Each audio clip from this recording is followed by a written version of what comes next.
Assalamu alaikum, chers élèves. Vous allez bien, j'espère, et vos familles. Ok, Dieu merci. Donc, nous sommes là ce matin pour continuer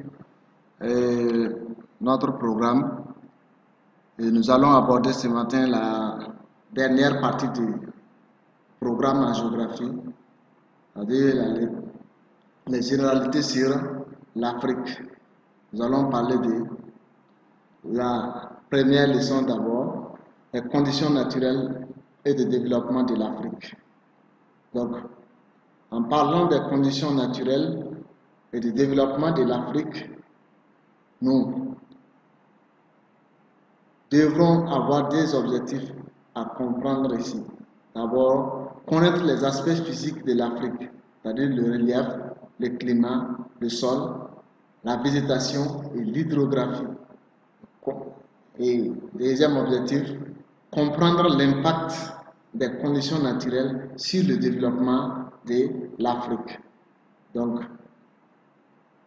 voilà les objectifs, les principaux objectifs que nous devrons avoir en faisant cette leçon. Donc, le premier grand point se résume aux aspects physiques de l'Afrique. Et en parlant de l'aspect physique, c'est ce que je venais de vous expliquer tout récemment. Et là, on parle du relief, on parle du climat, on parle des sols, on parle de la végétation et de l'hydrographie. Donc, à l'introduction, nous dirons que l'Afrique est l'un des 5 continents du monde. Elle est reliée à l'Asie par l'isthme de Suez et séparée de l'Europe par le détroit de Gibraltar. Elle s'étend du nord au sud environ 8000 km et de l'est à l'ouest sur environ 7500 km sur une superficie totale de 30 300 000 km². Troisième continent par sa superficie, l'Afrique est en grande partie située dans le domaine intertropical. Elle est découpée en 54 États. Donc, l'Afrique a 54 États. Donc, le grand 1, nous allons aborder les aspects physiques de l'Afrique. Donc, en parlant des aspects physiques, premièrement, il y a le relief. Donc, qui parle du relief, parle de l'ensemble des irrégularités qu'on observe sur le continent africain. Donc, l'Afrique présente une forme généralement homogène. Elle est constituée de plateaux et de larges cuvettes intérieures bordées de hauts reliefs. L'altitude moyenne de l'Afrique est de 675 mètres. Donc, de façon générale, quand on prend l'Afrique, la superficie moyenne est de 675 mètres. L'Afrique occidentale et centrale est surtout composée de plaines et de plateaux. Voilà le relief qui compose ces deux ensembles de l'Afrique. Et les grandes cuvettes du Niger, du Tchad, du Congo ne dépassent pas de 100 à 400 mètres de haut. Quant aux plateaux, ils sont dominés par des massifs montagneux. Les massifs du Hogar, du Darfour, du Tibesti, qui cumulent à 3414 mètres. Le massif du Fouta Djallon, le dorsal guinéen, le mont Nimba, 1752 mètres. L'Adamawa, le mont de l'Angola. Et au Maghreb, le relief est composé de plateaux parsemés de dépressions, de zones basses et bordés de massifs montagneux. C'est en Afrique orientale et australe que le relief est accidenté. Les parties effondrées basses forment les Rift Valley sur 4000 km dans le sens nord-sud. Les parties surélevées forment de hauts plateaux, 1000 mètres d'altitude dominés par des hauts massifs comme celui du Rwenzori, 5119 mètres en Angola, en Ouganda. Le volcanisme a donné naissance au plus haut sommet du continent, qui est le Kilimanjaro, avec 5895 mètres, le mont Kenya, 5119 mètres, est formé de hauts plateaux comme celui de l'Éthiopie et de Drakensberg en Afrique du Sud. Les plaines littorales d'Afrique sont généralement étroites,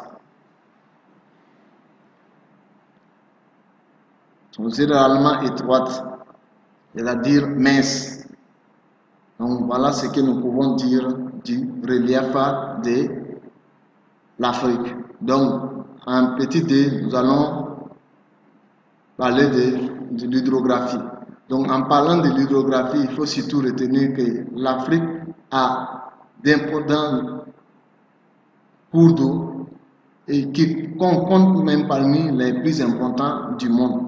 Et les principaux cours d'eau, nous allons les citer, on va citer quelques-uns parce qu'il y a assez de cours d'eau en Afrique, mais nous allons citer seulement les principaux cours d'eau.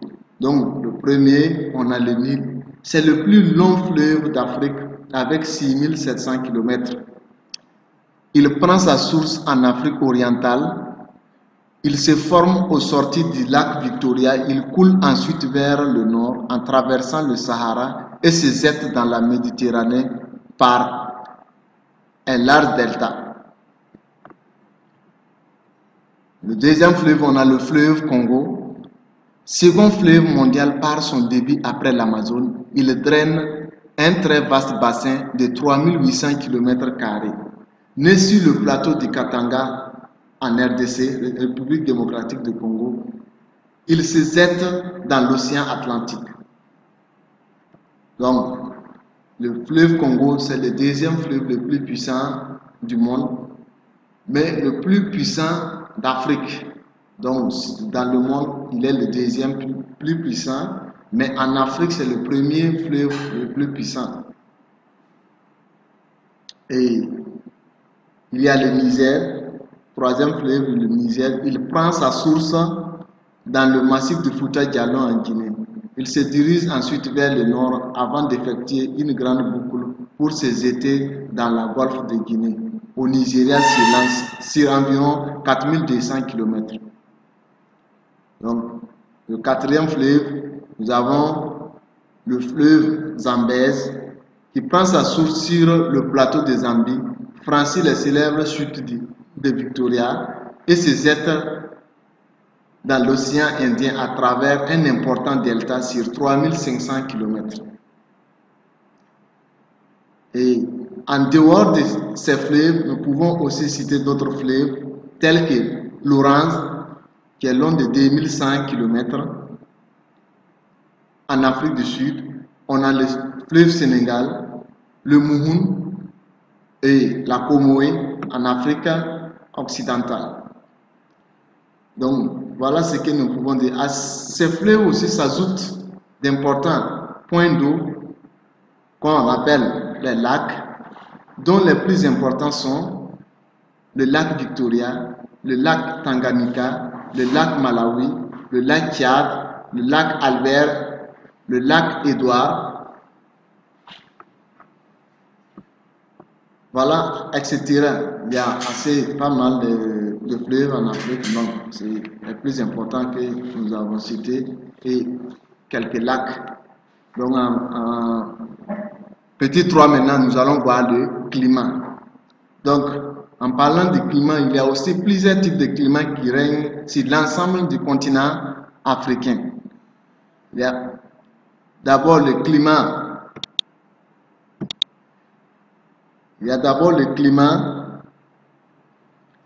Équatorial qui se trouve au centre, qui se caractérise surtout par des températures élevées variant peu au cours de l'année, 25 degrés en moyenne. Les pluies tombent toute l'année et l'air total dépasse 1500 mm, voire 2000 mm par an. Vous voyez? Donc il pleut extrêmement dans cette partie de l'Afrique, c'est la partie centrale. Ce climat s'étend en partie en Afrique centrale et sur les côtes ouest africaine. Donc, c'est en Afrique centrale et sur les côtes ouest africaines qu'on retrouve ce type de climat. En plus du climat équatorial, nous avons le climat tropical. Et en parlant du climat tropical, il faut retenir que le climat tropical est divisé en deux types de climats, à savoir le climat tropical sec et le climat tropical humide. Donc, en parlant du climat tropical, premièrement, le climat tropical sec se caractérise par l'alternance entre une saison pluvieuse et une saison humide. Donc, quand on parle de climat tropical sec, surtout ce qu'il faut retenir, il y a l'alternance de deux saisons, c'est-à-dire une saison humide et une saison sèche. Donc, la durée de la saison pluvieuse hivernaise est de plus en plus courte au fur et à mesure que l'on s'éloigne de l'équateur. Donc, plus on s'éloigne de l'équateur, plus la durée de la saison pluvieuse diminue. Le climat tropical sec règne sur une bande allant d'Afrique occidentale en Afrique orientale et sur la majeure partie de l'Afrique australe. Donc, voilà ce qu'on peut dire du climat tropical sec. Et le climat tropical humide est plus proche du climat équatorial par l'abondance des précipitations, environ 1500 mm par an, mais se caractérise par deux grandes saisons, une courte saison sèche et une longue saison humide. Ce type de climat règne sur une bande allant d'Afrique occidentale en Afrique centrale. Donc voilà dans les zones où on peut localiser ce type de climat. Donc en plus du climat tropical, nous avons le climat sahélien. Donc le climat sahélien marque la transition vers le climat désertique. Les pluies sont de plus en plus rares, 500 mm, et ne tombent que pendant une courte période, 3 mois au maximum. Et les températures sont plus élevées que dans les régions humides et atteignent 40 degrés Celsius en fin de saison sèche. Ce climat règne sur une bande allant d'Afrique occidentale à la corne de l'Afrique. Donc, en plus du climat sahélien, nous avons le climat désertique. Le climat désertique s'étend inégalement sur le continent africain. Au nord du continent, on a le Sahara, qui est le plus grand désert du monde, qui couvre plus de 8 millions de kilomètres carrés. Au sud du continent, on a le Kalahari et le Namib. Ces déserts occupent un espace plus petit. Dans le climat désertique, les précipitations sont souvent inférieures à 100 mm d'eau par an. Les différences de température entre le jour et la nuit atteignent 50 degrés Celsius et l'amplitude thermique annuelle est de 25 à 30 degrés Celsius. Et enfin, nous avons le dernier type de climat qui est le climat méditerranéen. Ce type de climat est localisé aux extrémités nord et sud du continent. Les étés sont chauds et secs et les hivers sont doux et humides. C'est le type de climat. Ce type de climat se rencontre généralement aux deux extrémités nord et sud du continent africain, dans le Maghreb et l'Afrique du Sud. C'est dans les deux parties qu'on voit ce type de climat. Donc on a en petit cadre la végétation. Donc en parlant de la végétation, il faut surtout retenir que en fonction de chaque zone climatique, nous avons un type de végétation. Donc, mais de façon générale, quand on parle de la végétation de l'Afrique, il y a la forêt dense ou ombrophile.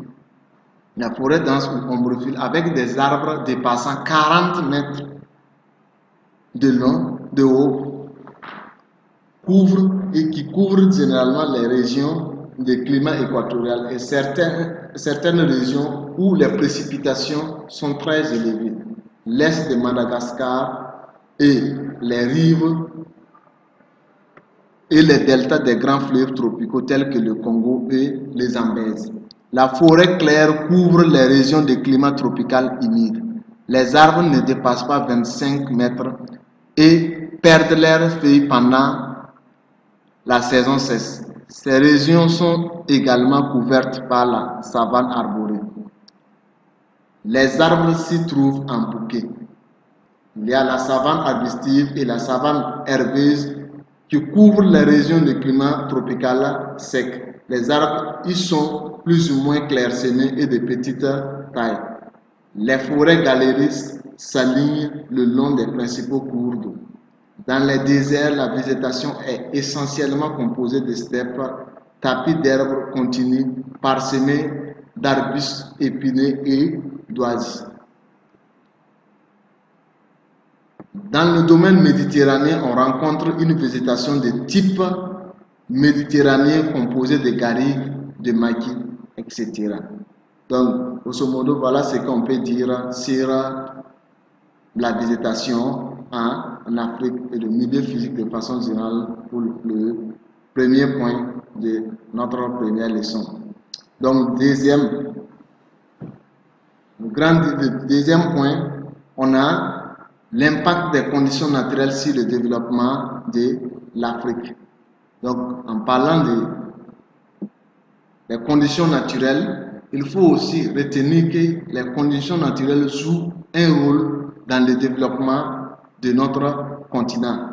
C'est-à-dire, quand on parle du développement de l'Afrique, il faut aussi voir en partie l'impact de la nature, de l'environnement dans lequel nous nous trouvons.